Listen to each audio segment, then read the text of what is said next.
Hey guys, what is up? It is me, the Chosen One, and back at you again with another video. As always, shout out to the notification squad. But today, we're going to be talking about women in Counter-Strike and why women make more money than men when it comes to playing Counter-Strike Global Offensive. And note, this isn't the case with all women. It's not like a specific woman is making more money than everyone in the male scene, and it's not like every single woman player is making more than every single male player, because that would be absolutely ridiculous. What we're talking about, though, is skill level and then gender. So for the skill level that a woman player is in, normally they are getting paid more than the male player that has that same skill range. So a woman can be worse at CSGO and yet somehow still get played more. And a lot of you guys might be saying that's really unfair and this is bullshit, and why does that work and why is that a thing? And honestly, at the end of the day, I believe it's personally fair, and I'm going to explain to you a little bit why that is and why the women do get paid a little bit more than men when it comes to playing CSGO. So like anything in entertainment, it's all about your brand, it's all about how you build something up, and it's all about the amount of people watching you.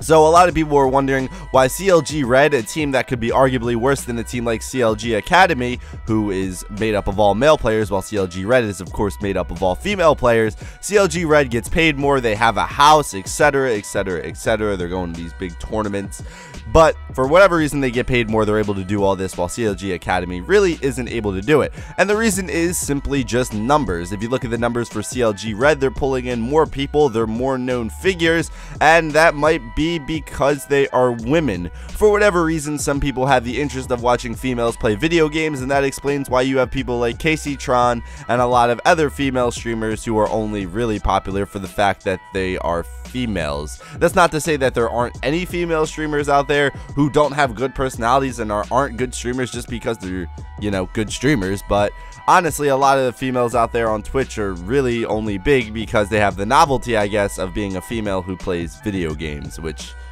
you know, it's not that big of a deal, guys. Like, come on. I see people say this same thing all the time when it comes to YouTubers as well, and I feel like people don't really understand how entertainment works or anything like that, and that's why they're saying things like this, because a lot of people will go into CSGO comments and go on not only my channel, but I've seen it on other people's channels as well, and I've seen it all over YouTube pretty much, and it goes, I'm way better at doing this than you, why do you have so many subs, or I'm way better at CSGO than you, or I'm way better at doing whatever it is. Like today I was watching a video about making beats, because I have an interest in music, and some guy was telling me, oh, I could make way better beats than this guy, I don't know why he has all these subscribers.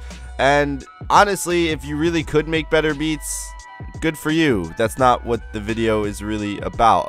Therefore, it's about beats, but it's not about how to create the most amazing beats or anything like that. Also, there's an entertainment value that goes into it as well, and I think that's the perfect analogy to CLG Red here, because while they're not the best of the game, they bring some type of value, they bring some type of entertainment, because they're still pulling in numbers. And if you want to see where the money is, just follow it pretty much. The reason the money is being pumped into these teams is because there's advertiser dollars there, because more people are watching them than watching these other people. And realistically, I think it comes down to a lot of jealousy in the end, and I feel like that's why a lot of people get mad over stuff like this. But when you sit down and you look at it and you do look at the numbers, it honestly just makes a lot of sense that these women do get paid more. And that doesn't mean that every women team gets paid more. Like I said, there are women team out there who are obscure as fuck and no one knows anything about them, and I'm sure they're not getting paid the big bucks.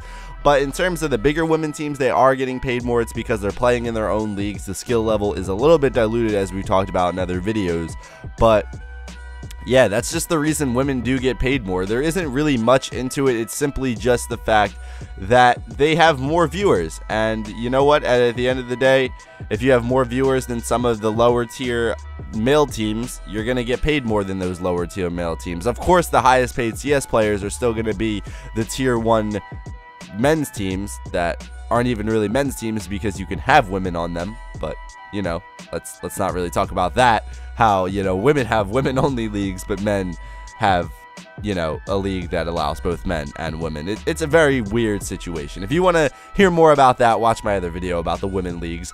But this video is just simply to explain why they make more money, in terms of skill to performance wise. But thank you guys for listening to me ramble a little bit here towards the end. If you really did make it to this point, I think I earned your like. So if you could hit that like button, that'd be appreciated. If you disliked the video for some odd reason, hit the dislike button. And if you are new, how about you subscribe? But yeah, guys, this has been the Chosen One Inc. And as always, peace out.